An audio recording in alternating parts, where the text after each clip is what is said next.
Want help to grow your business? Download BRiN, the world's first business advisor in your pocket. To find out more, visit BRiN.ai or search the App Store today.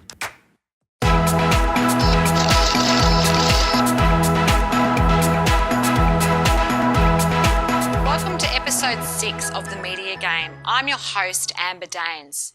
In this episode, we'll look at the top 5 ways you can win in the media game. How do you actually approach the media? I get asked all the time, how do you actually get those relationships with the media going? The good news is for entrepreneurs and business leaders that with the advent of social media, most journalists will actually respond to you because they know you're already online. So 60% of reporters everywhere in the world are using Twitter.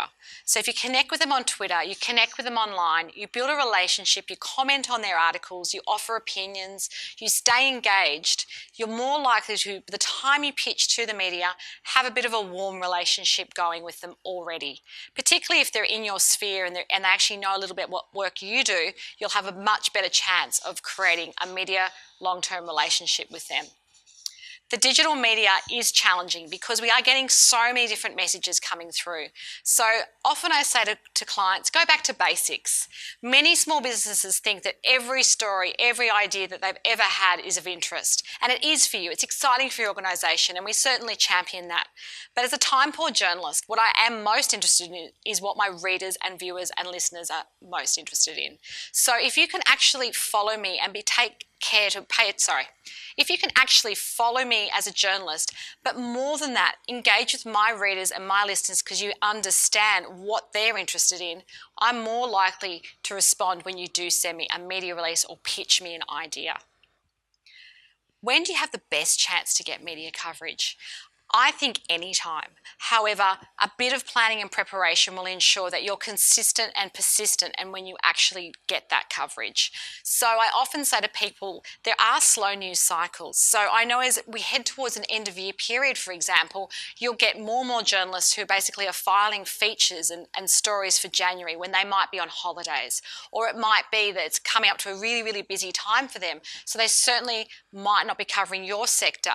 But there might be a point later in the year where there might be a national anniversary, there might be an election, there might be something happening in the economy, a trend that might be happening with technology, and that's the best chance you have to jump on that media outlet. I would definitely be proactive though. So if you are in a local area and you have a local newspaper, why not approach that journalist? See if there's a business section which you might be able to get your business profiled on. Likewise, I've often engaged personally and for my clients on topics that are a little bit left of centre from what my core business is. So for example, I recently secured a relationship with a journalist for a client because my client was willing to have their family photographed in a feature on people who commute to the city but have chosen a sea change lifestyle. By the time we actually got to pitch what their business was really all about and their fantastic new online growth portal, they already knew a little bit about my client. It made it so much easier. It was like anything. It had a bit of warm up. They kind of knew the quality of the person they'd be speaking to. They had an idea of exactly where they live, where they come from. The rapport was already set up. So really with media coverage, you've got to just work out those juncture points. You've got to devote some time to cultivating those relationships. And certainly don't be disheartened if you get a few no's before you get a yes. Because if you get feedback about why your story is not going to run now, take it on board. We certainly don't have enough space in media outlets to cover absolutely every great idea that comes our way, but even if you get 1 in 5 stories that results in coverage, you are really winning in the media game. So let me take you through what actually makes a news story tick. This is really just the first 6 months of my journalism degree packed into a few minutes. But if you understand what it is the journalist is looking for from you, you'll have a much better chance of getting that media interview and making your PR plan a success for the long term. So there are 7 ingredients which make news tick.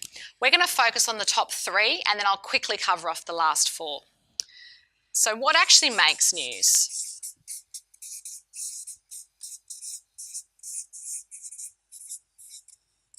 The first thing I would say is impact. Impact is the so what factor. How many people are affected by this? The more people affected, the more money it costs, the more money it saves, the wider the application, the more likely is that story is going to be a front page news story or at least a feature story for a publication. With the impact, it changes all the time. So it might be that what's trending at the moment, whether it be, end of financial year, it could be coming up to Christmas time and everyone's looking at their budgets and how much they're going to spend or how much they're going to eat over Christmas.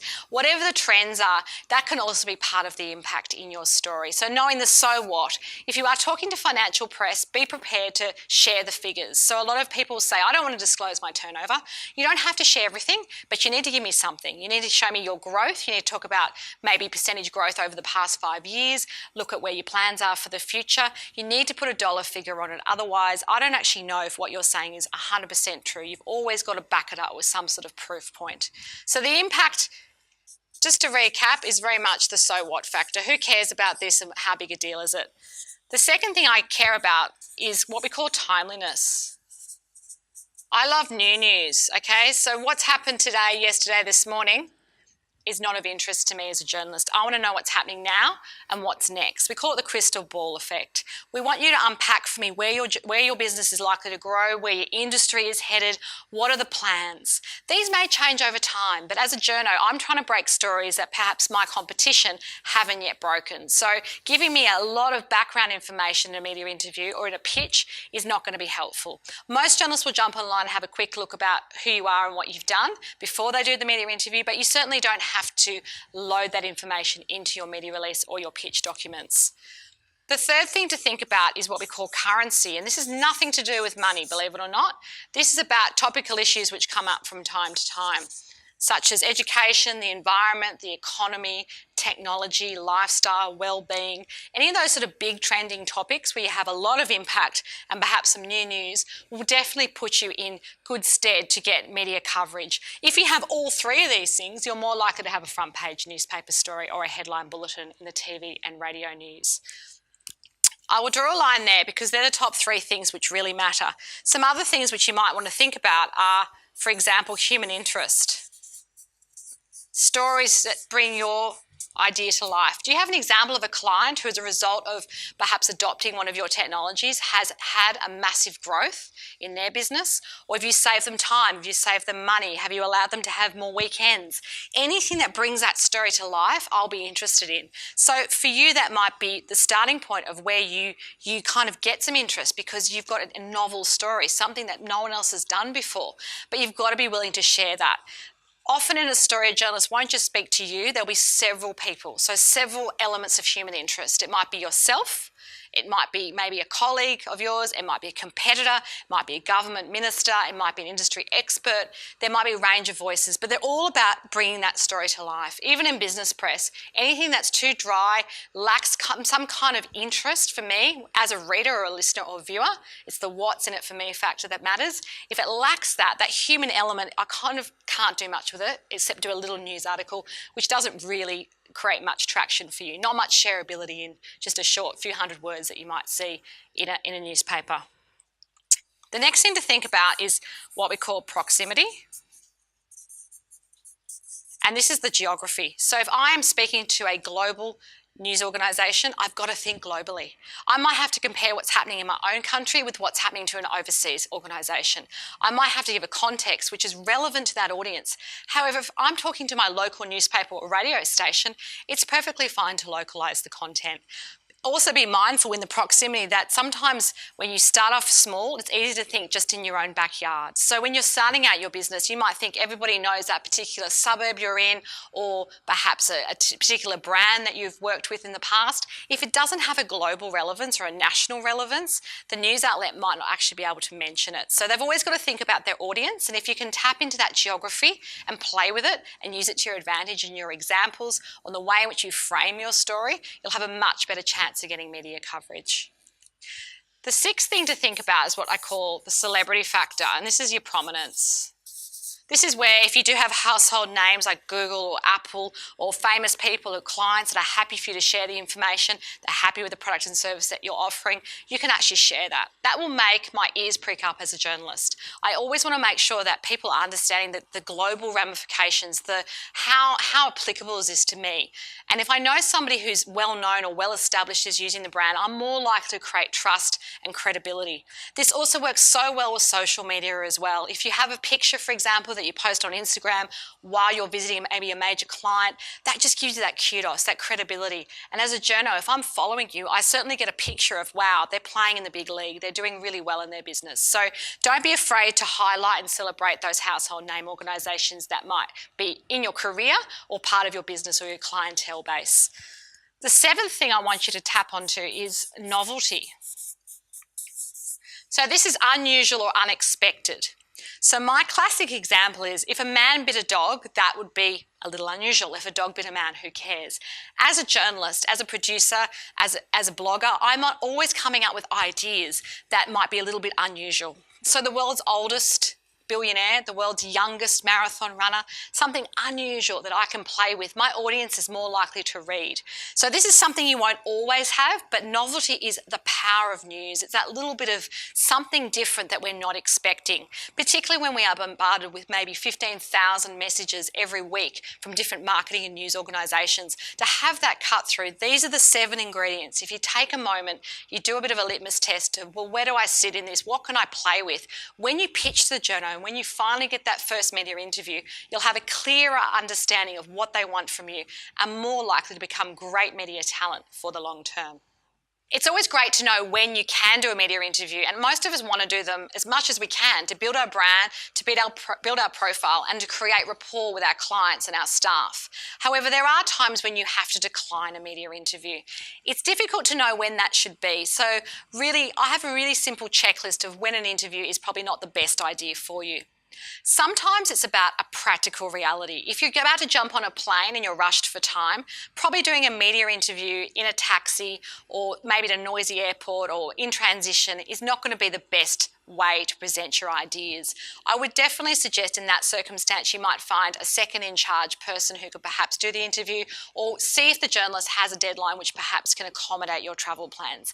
It's always best to take a few moments before you do a media interview to have those key messages, those 1 to 3 perfectly packaged key messages in front of you so that you know how to make a point, back it up, wrap it up, and make sure that you know how to control the interview as well.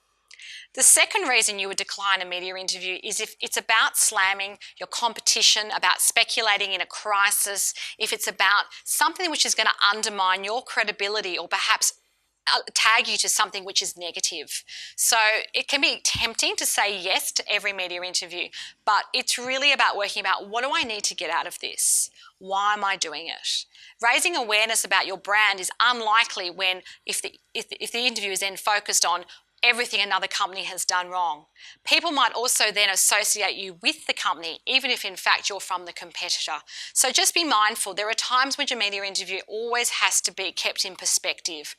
Another time you may decline a media interview is if it just has nothing to do with what your level of expertise is. So if, for example, you work for a large financial services company and the journalist has got to know you about a certain topic and it might be audit, but they come to you and say, can you make a few comments about changes to superannuation? It wouldn't be in your best interest or the best interest of the journalist to give that interview. That's where, in terms of building relationships, you could perhaps suggest somebody else in the organisation, or maybe even a client or somebody else, a colleague, who might be able to give that interview. You definitely need to stay in your box when it comes to knowing when a media interview is right for you. At the end of the day, you know when it is the right time to media interviews and when it's not. Certainly if you're rushed for time, if you feel like your headspace is already clouded with many other priorities, media may not be front and centre, particularly if the journalist has come to you and it's not something you've proactively pursued. To continue enjoying this presentation, download BRiN, the world's first business advisor in your pocket. To find out more, visit BRiN.ai or search the App Store today.